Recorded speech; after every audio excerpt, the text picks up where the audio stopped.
Hey guys, my name is Olivia and welcome back to my channel. Today I'm going to be telling you a bit more about my second book, Masquerade. I'm going to go grab my copy real quick because that's going to have a lot to do with this, and I also grabbed my sketchbook. That was some writing stuff I did. I'm also going to grab my sketchbook. I don't know if I'm going to draw anything yet. I don't know if I'm just going to chill.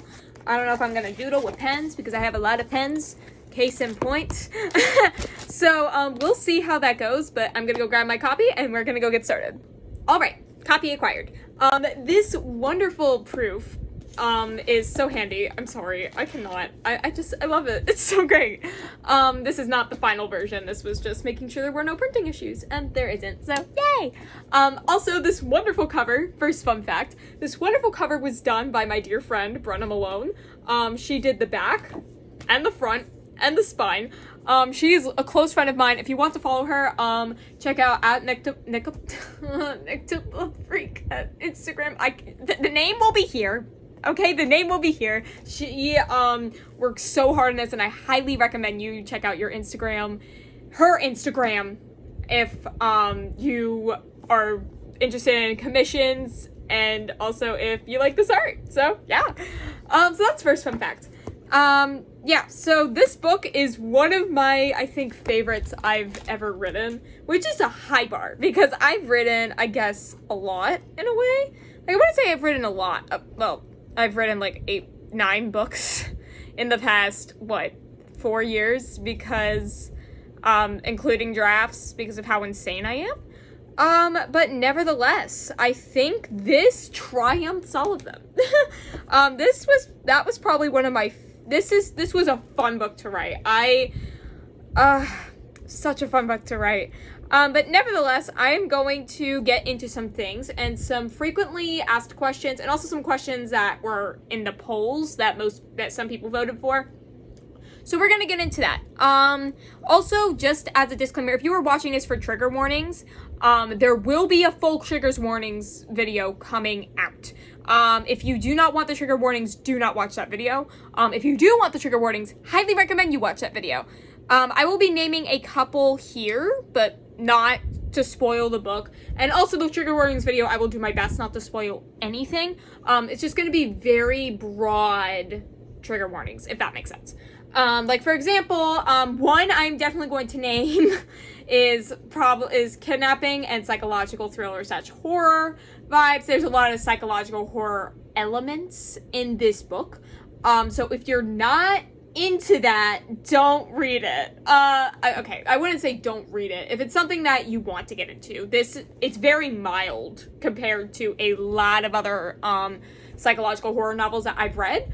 But this psychological horror, and this is not psychological horror genre, by the way. This is not a psychological horror. This is a dystopian with some mixture of psychological thriller. But there are psychological horror elements, meaning that there are some things that could be considered part of that genre, but this is not part of the genre. This is not part of the psychological horror drama. Genre. I can't speak today.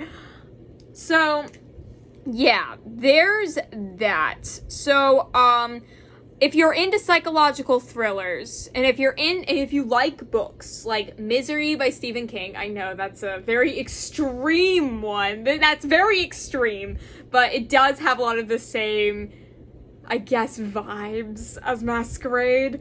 And if you liked the last book of Hunger Games, Mockingjay, and if you like the Hunger Games series in general, you'll love this. As I'm going to say with all my books, Hunger Games, if you love Hunger Games, you'll love my books. Okay? Literally. I've gotten so much inspiration from Hunger Games, and it's literally one of my favorite books ever. So if you like Hunger Games, you'll like my books.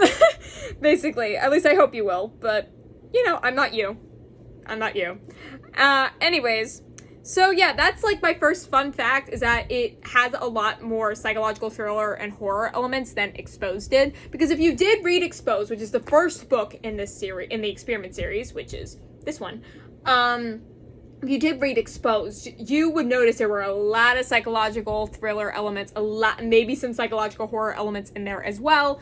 It's the same with this, except this one is a little bit more amped up than Exposed. Exposed is a little bit mild compared to Masquerade, which is something I never thought I'd say, but here I am saying it. I've had people tell me who have read the book, or read most of the book, that it has a lot of thriller vibes, and it is also a lot less mild than Exposed, and Exposed was milder than this. So if Exposed was too much for you, be cautious reading Masquerade, I would say. I just want to have full transparency here. Because Masquerade, again, is a very, very, I would say it's the dark, I say this to everybody, and this has become true, especially after my third rewrite. Masquerade is the darkest book in my series. It does not get much darker than that. I think the only book I would consider darker, maybe, is book 4 or book 5, but I have not done rewrites of either of those. Book 3 is like a walk in the park. Book 1 and book 3 are a walk in a park compared to this. So, just to be warned. So I guess that's all I'm going to say about trigger warnings and about, like, why you might be cautious reading this if you're not into those types of books. But, nevertheless, I'm going to get into some good things about this book. Things that were better than Exposed. Things that I have learned. And also some things you may find interesting. So I'm gonna get into it, and I'm so excited. Okay, so first of all, in the book, this is something new that I did. In the book, there are dates. I'm gonna show you one. So this is a flashback date. Trying to show you. This is a flashback date right there. So if you see that, it says flashback, and that's like the date there. So, flashbacks will have dates now, as well as the actual chapters. Let me find an actual chapter that doesn't have a flashback in it. Alright, here we go. I don't mind showing you this. Alright, as you can see, there is a date up there, including the day, the month, the year, and the actual date. So, yeah, that's new. That was not in Exposed because they're all trapped in a criminal facility and they really don't know what year it is or, like, the time. But now that they do, so this will be a staple for the rest of the books. Like, whenever there's a flashback, there will be flashback dates. Whenever there is a actual, like, story going on, there will be dates. So that is something to look forward to if you're into that. I personally don't really look at books with that, but writing it, this was so helpful for me. And if you don't like books that jump around a lot, this would also kind of be helpful because then you can track what date, what happened on, that type of thing. Like my mother, for example, she doesn't like it jumping around, so I added the dates partly so it would help keep track for those readers who don't like it jumping around too much. So, there's that. Also, something else different is that there are only, I think, 8 flashbacks in Masquerade. There were a lot more in Exposed, and there was a reason for that in Exposed. The reason for the flashbacks in Exposed was because they were all new characters I was introducing you to, right? Like Mabel, Atlas, Harold, Persephone, and Trinity. Those were all new characters that I was introducing you to and that you had to be stuck with, I guess. But for Masquerade, that is different because the only 2 new characters that you are seeing are Nathan and Aspen. Because Nathan, you haven't had a point of view from, and Aspen, you also have not had a point of view from. But the rest of the point of views in the book, Harold, Atlas, and Trinity, you have had point of views. So this is also something new, that anytime there is an unfamiliar point of view, like for example Nathan or Aspen in this case, there will be flashbacks. There will be a maximum of 4 or 5, and it will cut off after that. But anything else outside of that, like for example if there was like an Atlas point of view again, like if it, for the Atlas, Trinity, and Harold point of views, there will be no flashbacks at all. So, it might be easier for reading because I know flashbacks were an issue for some people who read it. So I did change that. I did write flashbacks for Atlas, Trinity, and Harold, but I'm also planning on writing a novella that takes place in between Exposed and Masquerade that will talk about what they kind of went through during this time of the 6 years in between. So, look forward to that. I've only got like 15 pages written, so don't expect it anytime soon, but it'll come at some point. Anyways, so there's that. That was something I wanted to just let you know with flashback-wise. Because if flashbacks are an issue, this is probably a good book because all the flashbacks are in the beginning. There's 4 in part 1 and 4 in part 2. Then you don't have to see them ever again from those 2 characters. So, interesting. Again. Also, another fun fact, I mentioned this in my last segment. 6 years have passed from book 1. Now, this is interesting. And the reason it's so interesting is because since 6 years have passed in book 1, and book 1 isn't really that referenced. It is referenced a bit. You will need, like, context-wise, book 1 is good to read before. This is what I was told by people who who are reading Masquerade right now and have read Exposed. They said, so from what I was told, which I do agree with this, like, I wrote the book, obviously I know, but it could be read as a standalone. This could be, so if you have never read Exposed or you have no intention of reading my first book, you do not have to read this if you really are interested in this. Nevertheless, it would be good to read before because then you will get some added context as well as if I do reference book 1, which I do a little. If I do reference book 1, you won't be like, what the heck is she talking about, you know? So it's good to read book 1 before. You do not necessarily have to understand the main story, but if you would like added context, highly suggest you get book 1 before you get book 2. This will not be the case for the rest of the books in my series. The rest of the books in my series, following Masquerade, books 3, 4, and 5, will need to have full context from Masquerade and beyond. You'd like, for example, to read book 3, you will have to read book 2. To read book 4, you will have to read book 3, I'm pretty sure, and 3 and 2, I'm pretty sure. Unless, because that one does have a time skip as well, but it's not as big as the 6-year time skip. So you may have to read more. Like, before, if, like, for example, if book 4 sounded interesting to you, you would need to read 1 and 2 before you read 4, if that makes sense. So Masquerade is the only book that can be read as a standalone in my series. So there's that. Also, considering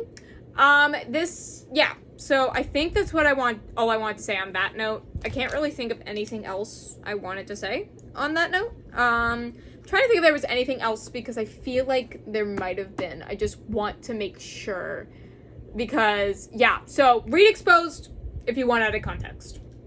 That's it. That's all. That's all I wanted to say. Next thing.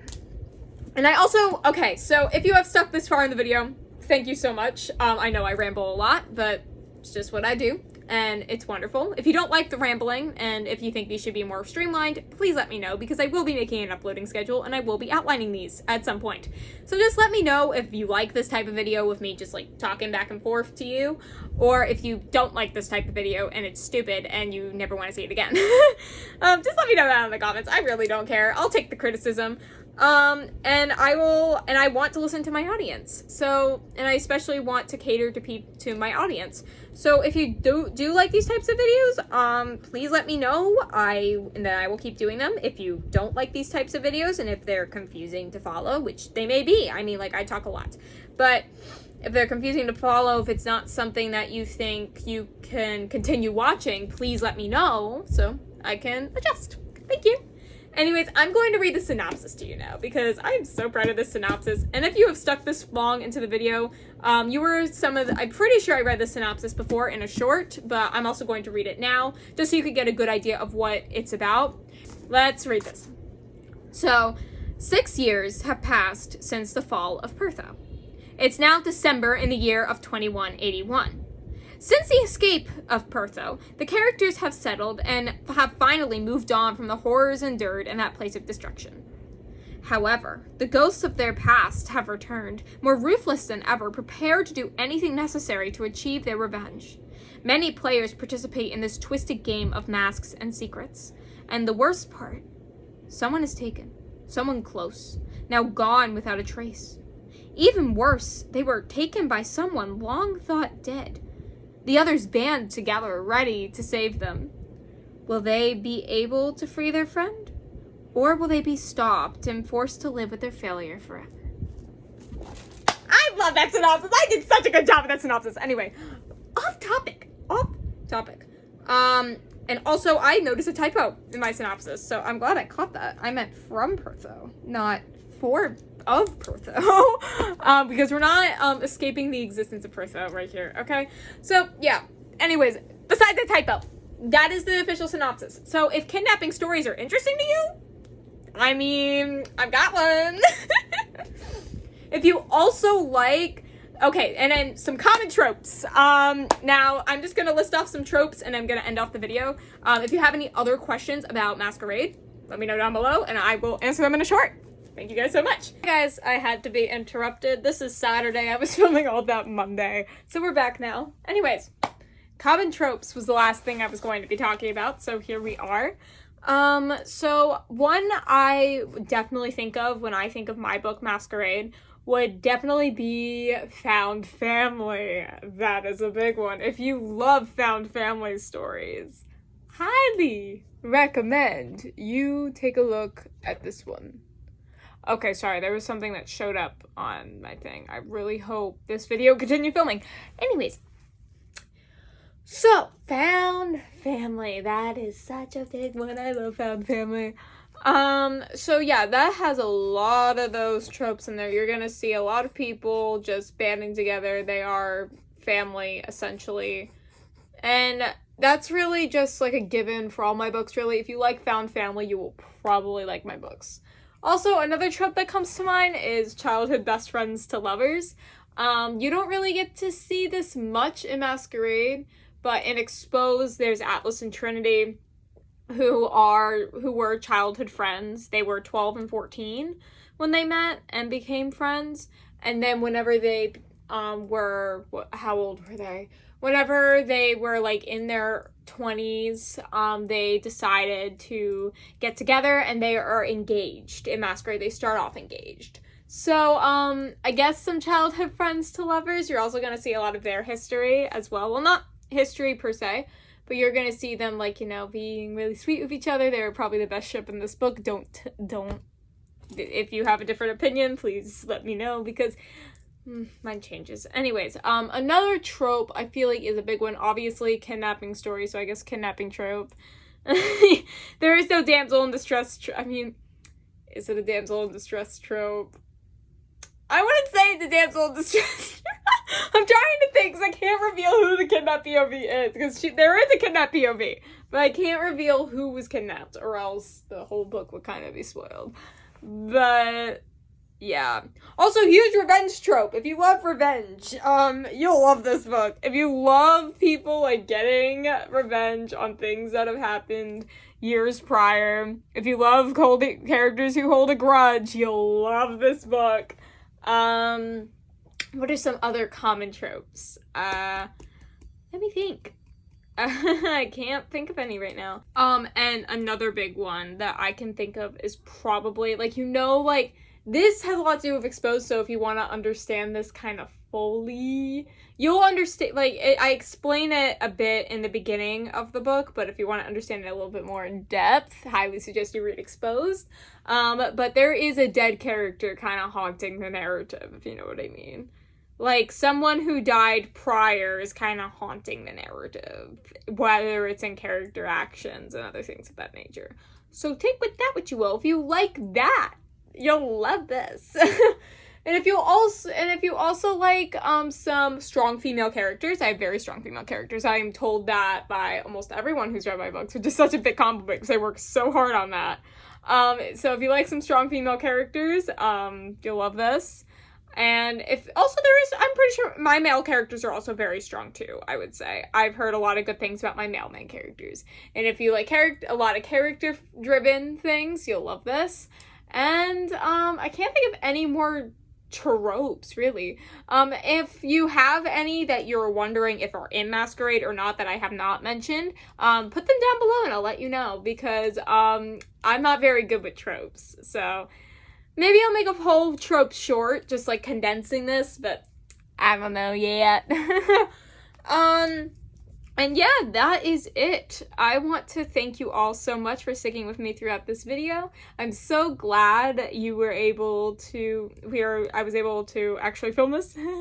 And I just want to thank you again. And I am definitely looking forward to Masquerade's release on October 10th, almost a month. And I hope you guys are looking forward to it just as much as I do. And thank you so much. Bye!